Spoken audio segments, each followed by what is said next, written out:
Salut Michel, ça va? Allez, bien.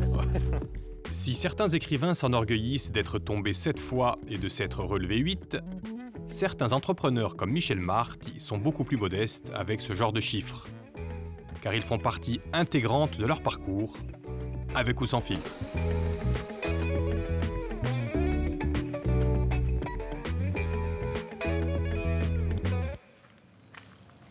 Bienvenue dans votre vie, Michel Marty. Avec les photos qui sont petites dans les albums et qu'on agrandit, hein, et que vous commentez. Mon papa, Luc Ange. Luc Ange. Ouais, Luc Ange. Et ma maman, Anne-Marie. Et alors, c'est des photos que je connais depuis petit, c'est des anciennes photos.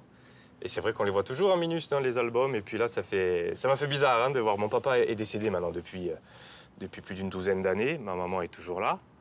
Et du coup, c'est des photos qui font plaisir à voir. Ça me fait plaisir de les voir là en grand, bien mises en valeur. Qu'est-ce qu'on a envie de dire quand son papa, qui n'est plus là en plus, nous regarde dans les yeux comme ça? Ouais, c'est ça. C'est bizarre, hein, ça m'a fait un truc hein, quand même. Parce que, et en fait, on dit merci parce qu'il m'a bien formé. Ça m'a aidé, ça m'aide encore aujourd'hui. Ouais. Ouais. Avant de vous former, c'était qui, votre papa? C'était travailler dans l'administration, mon père, ce qui fait qu'on a bougé un petit peu. Il est directeur de cabinet, directeur pendant des années, secrétaire général après, puis il repart à Paris, puis après il finit à l'inspection générale de l'éducation nationale. Il fait une très très belle carrière. Ouais. Et l'homme, c'était quel homme? Alors moi je suis l'aîné. Donc il a été très sévère, pas très sévère. Il a été plus sévère avec moi qu'avec les autres, hein. C'est dégressif.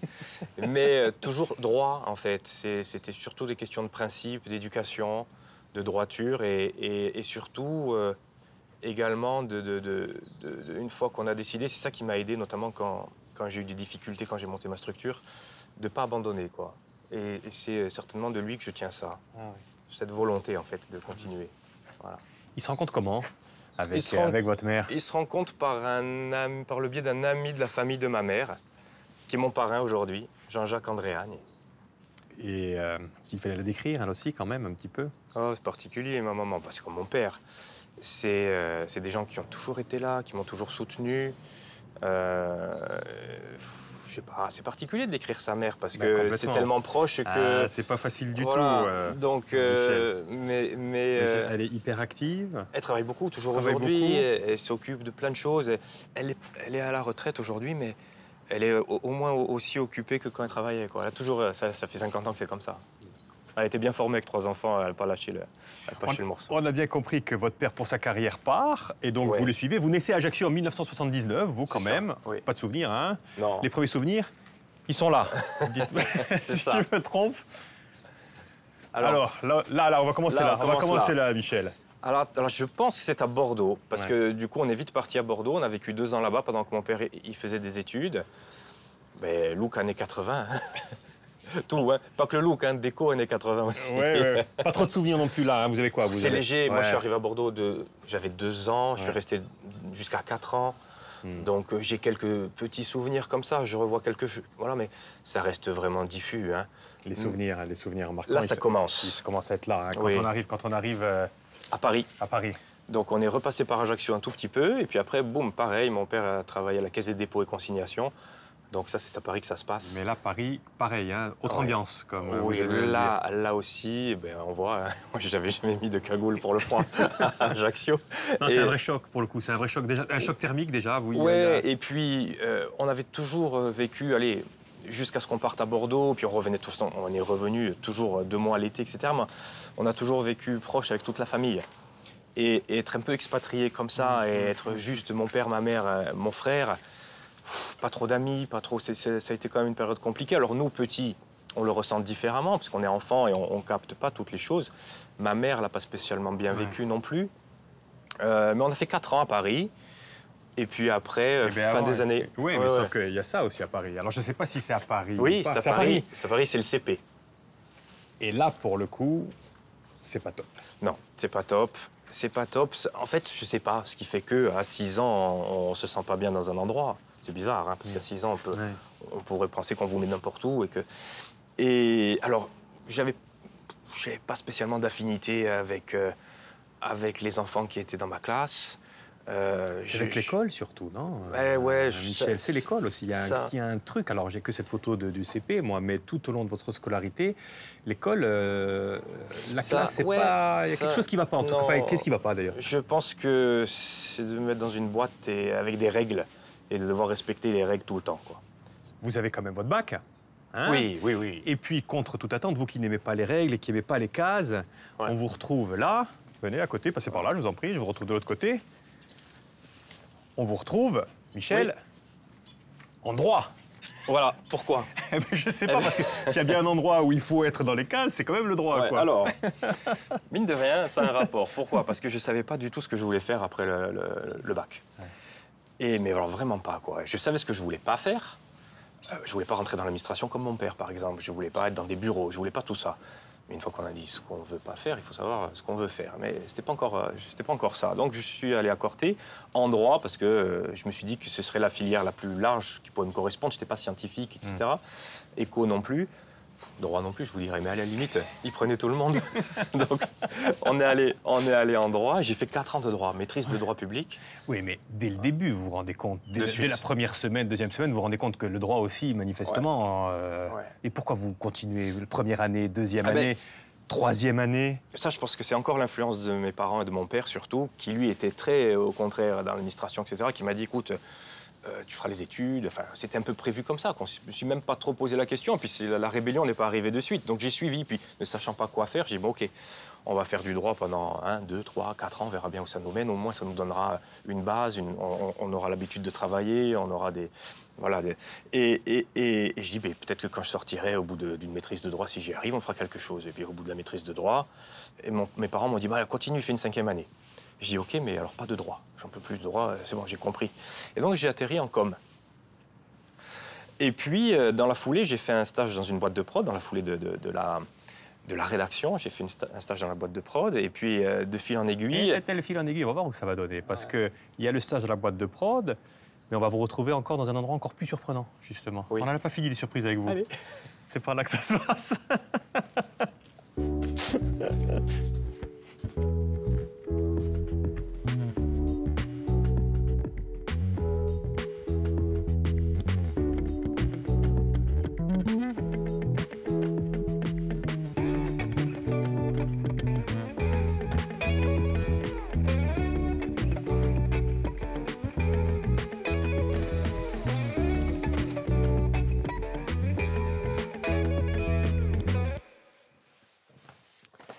Allez-y, Michel. Et donc, contre toute attente, hein, on vous retrouve avec eux, en plus jeune. Hein, parce que j'ai pas de photos de l'époque, mais c'est ces deux personnes-là. C'est ça, Sébastien Simone et Jérôme Pietre. C'est la première entreprise dans laquelle j'ai travaillé, qui s'appelait Webzine Maker, qui était avenue François Saligne à Ajaccio, dans un espèce de demi-sous-sol. C'est quoi Webzine Maker? On est à des années-lumière de votre formation, en plus, pour le coup. Qu'est-ce qui vous prend? En fait, quand j'ai fait mon stage, la boîte de prod partageait ce demi-sous-sol, là, les locaux, avec Webzine Maker. Donc, j'ai fait la connaissance de Jérôme et de Sébastien. Et quand j'ai eu fini mon stage, ils m'ont dit, si tu veux, on cherche un directeur commercial, qui n'était pas du tout mon profil et ni ce que je voulais faire. Mais bon... Comme ils étaient que 2 et un graphiste, on était tous directeurs, financiers, général, commercial. Donc j'ai dit volontiers. Et donc j'ai fait 8 mois chez eux. Mais là aussi, j'ai vu que c'était pas mon truc. Appeler, démarcher les clients, essayer de trouver, de vendre des sites internet, parce que c'est ça qu'ils faisaient, entre autres. C'était pas ma voie. Donc j'ai fait quelques mois. Et puis hop, vous prenez encore une tangente et on vous retrouve. Très beau logo. J'étais pas du tout comme ça, mon bureau. Non, on l'a fait exprès. On l'a fait exprès parce qu'il n'y a que le logo qui est un peu original. Tout le reste, effectivement, c'est pas ça. J'ai fait la connaissance d'un copain là-bas qui lui était en stage à Webzine. Et puis on a dit, tiens, si on montait une boîte d'infos... Enfin, lui était technicien, était informaticien, moi pas du tout. Donc on s'est dit, allez, OK, on monte une boîte d'informatique. Et on voulait faire ce qu'on appelait, et ce qui est aujourd'hui courant en commun, on ne se pose même plus la question, un agrégateur de contenu. Mais il y a... C'est quoi un agrégateur de contenu? Mais en fait, aujourd'hui, c'est l'intelligence artificielle qui fait ça. Mais en gros, aujourd'hui, vous vous baladez sur un site internet et en fonction de ce que vous avez vu de vos centres d'intérêt, ils les déduisent et puis ils vous envoient des infos là-dessus. Mais nous, c'était ça, mais un peu C'est-à-dire que vous rentriez, on vous posait plein de questions, vous rentriez vos goûts, vos passions, etc., où vous vivez, la météo, tout ça, tout ce qu'aujourd'hui on trouve sur un téléphone. Là, on est à l'aube des années 2000, là. Hein, on n'avait pas encore de smartphone, on n'avait rien du tout. Hein. Ouais. Donc c'est une bonne idée. C'est une très bonne idée. Et au final, elle n'a pas marché parce qu'on n'est pas allé jusqu'au bout et qu'il y a beaucoup de gens qui ont beaucoup de bonnes idées et il faut arriver à les mener et c'est incroyable. Et puis surtout, donc effectivement, on a bien compris qu'il y a le logo. Le logo, par contre, c'est le vôtre. Hein. C'est vous qui décidez d'appeler ça Cougar. Pourquoi Cougar? Pourquoi? Alors maintenant, c'est une autre signification, mais ça ne l'avait pas à l'époque. En fait, on s'est dit, qu'est-ce qui peut parler un peu à tout le monde? Un mot international avec 2 O, parce que c'était à la mode. Comme Google, quoi. Comme Google, voilà. Et on disait, qu'est-ce qui va chercher les infos qui les ramène à la maison? En gros, qu'est-ce qui va chercher à manger qui les ramène à la maison dans la nature? C'était notamment le Cougar. Donc K2OGAR. Le logo K avec la patte qu'on a payé à moitié, on avait pas assez de sous. Et la boîte d'informatique faisant long feu et que je bascule. Attendez, on n'est pas encore là, justement. Vous allez basculer, mais avant de basculer, donc effectivement, vous vous rendez compte que travailler à 2, c'est pas forcément ce qui vous plaît le plus. Hein? Je suis pas fait pour ça non plus. Donc, vous vous séparez de votre associé de l'époque, mais vous n'êtes pas fait pour ça, sauf que à la même époque, il y a encore quelqu'un de Webzine qui commence à faire des concerts, lui, qui fait un concert avec Bruel, avec Renaud, ça marche. Et vous allez le voir. Hein, c'est Gilles Ragache, un ami de Jérôme et de Sébastien, qui était aussi ami avec mon père, etc., qui monte une société de production à Ajaccio et qui organise en 2003 Bruel et Renaud Cazone. Donc je vais voir Renaud parce qu'il m'aime beaucoup. Et puis, comme je le connaissais, j'ai dit, écoute, si tu veux, l'année prochaine, on te donne un coup de main en 2004. Moi, si tu veux, ça me plaît, quoi. En tout cas, c'est quelque chose qui m'attire. Moi, il dit, oui, ok. Et puis, malheureusement, il décède en 2004 et le festival n'a pas lieu. Mais du coup, je vais voir sa femme. Je dis, si tu veux, on fait en 2005 quelque chose. Et lui, justement, je voulais te le demander, si ça t'intéressait. Je dis, bien sûr. Donc, je monte la boîte. K-Prod. On n'est pas allé chercher. On garde le même logo. On n'est pas allé chercher bien loin le logo. Pourquoi vous gardez le même logo? Parce que j'avais pas un franc. J'avais pas un franc pour créer un nouveau logo, comme la boîte d'informatique n'existait plus. J'ai dit, on va trouver une boîte qui commence par K. Clé, production, K-Prod. K-Prod. Voilà. Avec des vraies ambitions à l'époque, Michel. Oui, dès le début. Votre ambition, on est en 2004, hein, vous dites? Oui. Vous êtes fan? C'est ça. Hein? Vous allez voir, allez-y. Hein. C'est comme les gens qui pensent qui démarrent sans connaître le métier et qui peut-être veulent manger tout le monde. C'était pas cette optique-là, hein, mais très motivé, etc. J'ai dit, moi, je vais faire quelque chose que personne n'a jamais fait. Et puis, si personne ne l'avait jamais fait, c'est qu'il y avait bien une raison. C'était compliqué. Donc, on va faire des mecs comme Sting, etc. On va réussir, etc. Dès la première année, puis on n'a pas pu. C'est vraiment dès le début, dans le top 2 ou 3 des gens que je voulais faire. Et vraiment, si je voulais commencer par quelqu'un, c'était lui. On vous dit, mon coco, c'est pas ta cour, quoi. On dit ça. Non, personne ne l'a fait. C'est bon, faut arrêter de rêver. En gros. Donc, pour redescendre sur Terre, la réalité nous rattrape. Et c'est une belle réalité. Il n'y avait pas grand-chose à Ajaccio. Donc, on dit, on fait Calogero, qui cartonnait à l'époque, affilé, parce qu'ils avaient fait un superbe album, CD May. Il devait passer en 2004. Donc, on les a reprogrammés en 2005. Et Isabelle Boulet, qui marchait bien à l'époque. Donc, sur le papier, sympa. Sympa, sur le papier c'est sympa, mais il faut l'organiser ça. Ouais. Et vous étiez associé avec effectivement la veuve de votre ami, sauf que c'est vous qui travaillez énormément. Oui, vous travaillez énormément là. Oui, mais j'apprends. Ouais. J'apprends sur le tas, je mise de l'argent que je n'avais pas, qu'on m'avait prêté. Qui est-ce qui vous prête de l'argent à l'époque? Ma famille, mon oncle, ma grand-mère, etc. Ils me font des avances pour me permettre de payer les acomptes des cachets, puisque je n'étais pas connu. Ça, c'est vraiment de ma première année. Les boîtes de prod, quand on appelle à Paris, ils disent « Ouh là là, la Corse, compliqué, nous on n'est plus venus depuis des années ». Donc les conditions sont assez contraignantes et drastiques, surtout pour quelqu'un qui ne connaisse pas et qui a 24 ans. Donc je me fais prêter de l'argent, j'organise tout, j'apprends sur le tas, je mets des mois à organiser la mise en vente, etc. Et les 3 spectacles se passent très bien, mais je ne maîtrise pas les coûts, d'une, et deux, je ne connais pas mon marché. Donc j'avais mal estimé les entrées. Et puis, on n'avait pas créé le public. Donc je ne fais pas assez de monde. Et je ne maîtrise pas mes coûts. Donc les deux cumulés fait que je ressors de ces 3 soirs avec une dette colossale pour un gamin de 24 ans qui en plus s'était fait prêter de l'argent.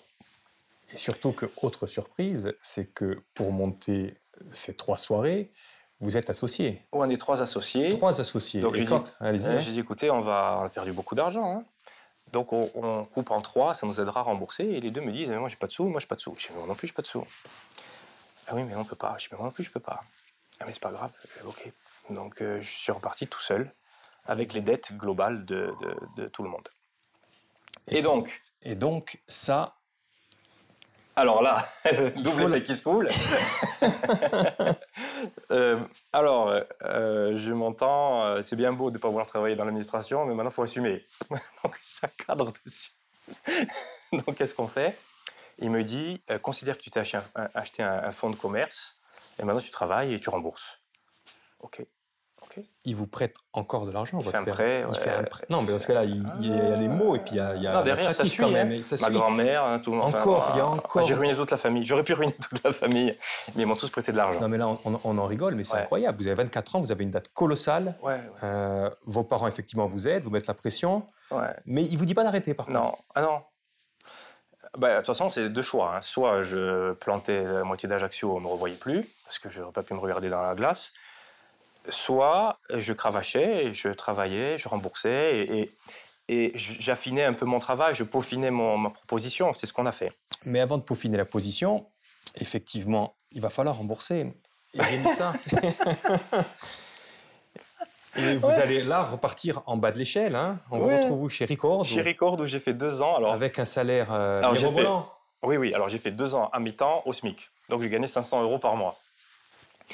Et alors, c'était pas pour l'argent, parce que au point où on en était, il n'y avait plus rien à sauver. C'était pour m'occuper la tête, parce que j'ai passé tout mon été et mon mois et mon automne à gamberger sur qu'est-ce qui va arriver est-ce que je vais me trouver un boulot à 2000 € par mois et rembourser toute ma vie, quoi. C'était ça ma question. Et donc, j'atterris là-bas pendant 2 ans, expérience un peu particulière, mais enrichissante. Et là, il va falloir justement sortir par le haut du pétrin dans lequel vous êtes vous-même fourré. Et on va voir un petit peu comment ça va se passer. Ouais, volontiers. Moi, je sais. Fais-le avec moi, excellent.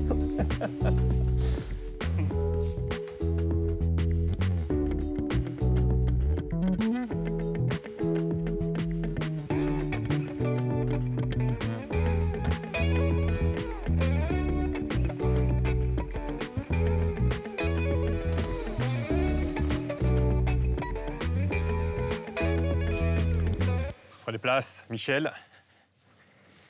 Et donc eh bien, on continue. Eh oui, on continue, par la force des choses, du coup. Pourquoi vous continuez comme ça, d'ailleurs, à monter des spectacles? Parce que je me suis dit, mais on a dû subir un accident économique l'année dernière. Il n'y a pas de raison que sur le continent et partout ailleurs, ça soit une entreprise, une économie viable, et que chez nous, non, même si on a des difficultés. Donc j'ai dû me louper quelque part, bien sûr, je démarrais, etc. Mais je pense qu'on peut affiner la chose et on peut être bénéficiaire avec des spectacles également en Corse. Par contre, on ne va plus en faire 3. Parce que le public n'était peut-être pas prêt. On va en faire qu'un, on va essayer de choisir chaque année le meilleur possible. Et en 2006, Raphaël explosait avec l'album Caravane. Et ça marche. Je n'avais même pas pris d'assurance, rien du tout. Il fallait que je rembourse le plus possible. Et il y avait des orages à Portiche, je dis, on y est. Et au final, il fallait que ça se fasse bien, donc ça s'est bien passé et j'ai pu rembourser. Vous pouvez rembourser, mais vous ne pouvez pas gagner votre vie, parce que parallèlement à ça, c'est ici. Oui, la maison de famille. Et moi, maintenant, j'habite sur celle de droite. Le toit n'est plus du tout comme ça, on l'a refait. Mais à l'époque, vous habitez chez papa et maman, en fait. Et oui, pendant 4 ans, en fait. J'ai vécu chez mes parents parce qu'il m'a fallu 4 ans pour rembourser mes dettes. Donc j'ai travaillé 4 ans gratuitement. Avec cette recette qui va marcher, c'est prendre l'artiste du moment qui marche. Oui. C'est ça, le public ajaccien veut des têtes connues, en fait. Oui. 2008, c'est une date charnière, parce que 2008, il y a lui qui vient, là. Oui, 2008, je n'avais jamais travaillé avec Jean-Claude Camus. Jean-Claude Camus, producteur, un des plus gros producteurs historiques français. Et du coup, je me positionne sur Christophe Maé, qui a explosé après Le Roi Soleil. Et Jean-Claude Camus, quand je fais mon offre, appelle Gilbert Coulier, le producteur de Gad Elmaleh, pour lui demander si ça valait le coup de venir en Corse. On en était encore là. Hein. Les gens ne savaient pas s'ils voulaient venir, s'ils pouvaient venir. Hein. Et donc Coulier rassure Jean-Claude Camus. Camus dit, allez, OK, on joue le jeu, mais je viens voir. Donc on voit une jet privée arriver le jour du concert, etc. Jean-Claude Camus en costume blanc qui arrive. Et le concert s'est super bien passé. On a fait 6000 personnes. On a fait complet. Et quand je ramène Jean-Claude Camus à son jet privé le soir, il me dit, à partir d'aujourd'hui, vous aurez dans le métier un soutien de plus. Ce qui fait plaisir. Un bel adoubement, ça. Voilà. Mais l'adoubement, ça ne paye pas. Et pour avoir un revenu un peu plus pérenne, en fait, vous faites un K-Prod vidéo? Oui, c'est ça. Hein? Quand j'ai eu fini mes 2 ans chez Record, j'ai dit qu'il y avait un créneau qui n'était pas exploité, c'était les petites vidéos institutionnelles, etc. Et du coup, on a monté cette société, K-Prod Vidéo, pour que ça, on garde le même logo, hein, on n'investit pas, on n'est pas encore... Et du coup, pendant quelques années, on répond à des marchés publics ou des privés qu'on remporte pour certains d'entre eux. Puis ça a pas mal marché pendant quelques années, si bien que je me suis presque posé la question de dire est-ce qu'on ne mettrait pas le spectacle de côté et on ne se concentrerait pas sur la vidéo. Ça a duré qu'un temps, puisque la vidéo, on est tributaire de marché, tandis que le spectacle, c'est moi qui décide. C'est vous qui décidez. Et il y a des bonnes et des mauvaises années. Oui. Oui, ça a été l'ascenseur émotionnel, puisque 2010, on arrive à faire Mathieu Chédid en 2010. Et tout se passe, à partir du moment où on le valide, tout se passe super bien. Et le concert est un succès, etc. Et puis j'avais passé mes 4 ans là, de diète, donc j'ai pu enfin gagner de l'argent et en vivre. Pour la première fois, c'est ma 5e année, donc j'ai pu en vivre. Et donc l'année d'après, on fait... sur notre lancée, on dit, bon, toujours un seul artiste, hein, dans l'été, on fait Yannick Noah. Et le jour du concert de Noah, j'apprends que mon père est atteint d'un cancer du pancréas, donc pas de perspective réjouissante, quoi. On sait où on va. On sait juste pas combien de temps ça va durer. Donc concert que j'ai pas vécu, quoi, enfin que j'ai vécu complètement dans un monde parallèle. C'est une nouvelle qui nous tombe comme ça dessus et on se dit, bon, je fais mon métier parce qu'il faut que je le fasse, mais on a la tête ailleurs, quoi.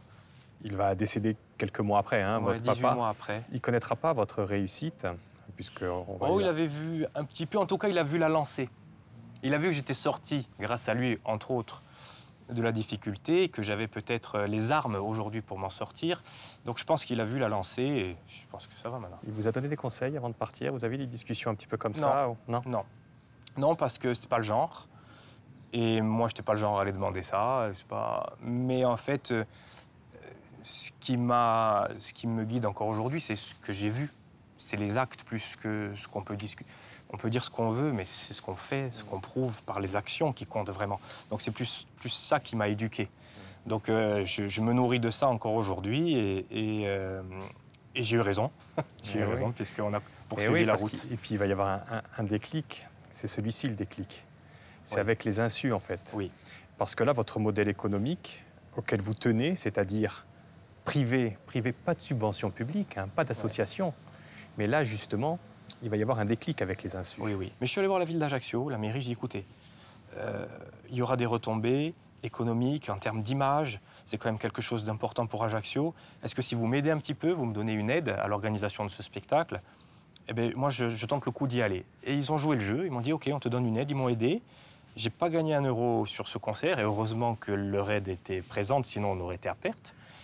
Mais on a prouvé, là aussi, qu'on pouvait faire quelque chose d'hors norme avec les insus, qui coûtait très cher, la technique. On avait passé une étape dans le cachet et dans l'organisation technique qui nécessitait une grosse structure, de la grosse lumière. On était vraiment un cran au-dessus. Mais il fallait tester et ça a marché. Et là, tous les rêves sont permis. Oui. Même celui-ci.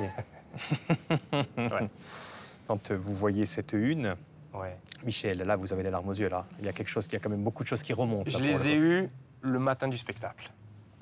C'est bon, on y est arrivé, j'ai réussi. J'ai fait de rien, sans aide, juste avec la volonté de jamais abandonner malgré les difficultés et surtout de ne rien s'interdire. Parce que si vous vous interdites quelque chose dans un métier de passion que vous avez décidé de faire vous allez vite plafonner. Et on l'a cassé plusieurs fois, le plafond de verre. On l'a cassé parce qu'on a mis en place le festival, parce que la première année, on a fait 7000 personnes et au bout de 3-4 ans, on en faisait 17 000. Donc là aussi. Et on l'a cassé une nouvelle fois parce que jamais personne de cette envergure n'est venu. Et puis, pof, on l'a fait. On a créé un précédent. Mais ce qui n'a pas changé, c'est le risque financier que vous prenez à chaque fois. Parce que là, pour faire venir Sting, effectivement, il y a toujours cette aide de la mairie. Mais là, encore une fois, vous vous endettez, comme chaque année. J'ai mis la maison en caution, là, pour lui. La maison en caution. Non, mais vous rigolez, mais c'est la maison en caution. Et là, il va y avoir un petit miracle pour une fois dans votre vie, c'est que, allez-y, vous mettez les billets en ligne. Ah oui, pour le coup, je ne savais pas ce que ça allait donner. Bien sûr, quand on annonce Sting, on se dit que ça va marcher, mais je suis jamais sûr de rien encore aujourd'hui. Je dis, allez, peut-être qu'on va faire les 7000 personnes à la fin, fin juillet, début août, vraiment. Et puis on met en vente et j'ai pas le temps d'appuyer sur arrêter, qu'on avait tout vendu en 7 minutes. Toutes les places étaient parties. Je pense qu'on aurait pu en faire 2 ou 3. J'ai eu 30 ou 40 000 connexions sur le site le matin de la mise en vente. Donc j'étais aussi rassuré. Rassuré de mon choix, rassuré financièrement, parce que c'est plusieurs centaines de milliers d'euros. Vous appelez votre banque, là, en fait, pour une fois, et vous lui dites... J'ai dit, c'est bon. Bon, ils me suivent depuis 20 ans, donc ils connaissent aussi, mais pareil, il n'y a pas beaucoup de boîtes de prod en Corse, donc le mécanisme bancaire n'est pas adapté à ça. Moi, quand je dis, bon, avance-moi plusieurs centaines de milliers d'euros, parce que je dois payer 100% du cachet de Sting en avance, avant d'annoncer, avant de mettre en vente, les mecs, ils l'ont fait. Hein. Mais du coup, ils ont été très vite rassurés, et moi aussi, parce qu'en 7 minutes, on a tout vendu. Donc j'ai tout rencaissé et j'ai pu dormir dès le lendemain dans ma maison qui était qu'à moi. Et puis l'évolution naturelle, elle est quand même là aussi. Oui, la même année, hein, du coup. Là, il y a eu 2 ans de gestation sur le théâtre, mais c'est un projet parallèle au spectacle avec K-Prod, parce que, comme on l'a dit, K-Prod, il y a toujours du risque. Ouais. Chaque année, c'est banco. Voilà, on remet, voilà, c'est banco, all-in, on remet tout et on voit ce que ça donne. Et il peut arriver un accident, il peut tout arriver et on peut tout perdre. Du jour au lendemain, on capitalise sur rien, si ce n'est sur son travail, son sérieux, son carnet d'adresses et la connaissance du marché. Donc on limite les risques, mais ça peut toujours arriver. Et la réouverture du théâtre, la gestion du théâtre, la programmation, le partenariat avec la ville, avec la région. C'est l'ancien cinéma Empire d'Ajaccio, bien sûr. Hein. Me permet aussi d'emprunter une voie qui sécurise un peu plus. Mais puis je pense aussi que c'était une évolution naturelle. Je suis arrivé un peu au bout des organisations one-shot, on va dire, dans des salles ou au plein air. On va continuer, bien sûr, mais je ne pense pas qu'on puisse faire beaucoup plus. Donc il me fallait d'autres débouchés. C'était ma volonté. Et donc le théâtre est arrivé à point nommé. Et il y a une chose qui ne change pas, c'est que, et ça sera le mot de la fin, c'est que c'est pas avec ce métier que vous allez devenir riche, en fait. Non, mais je suis heureux. Alors, c'est moi qui prends la dernière photo de l'émission avec un homme heureux, alors. Ouais. Hein, d'accord. Voilà. Merci infiniment, Michel. Merci bien. Merci. Merci Bonne beaucoup. continuation à vous. Beaucoup de succès encore et continuez de nous faire plaisir, quand même. Ah ben oui, plaisir partagé. J'en suis sûr. À bientôt.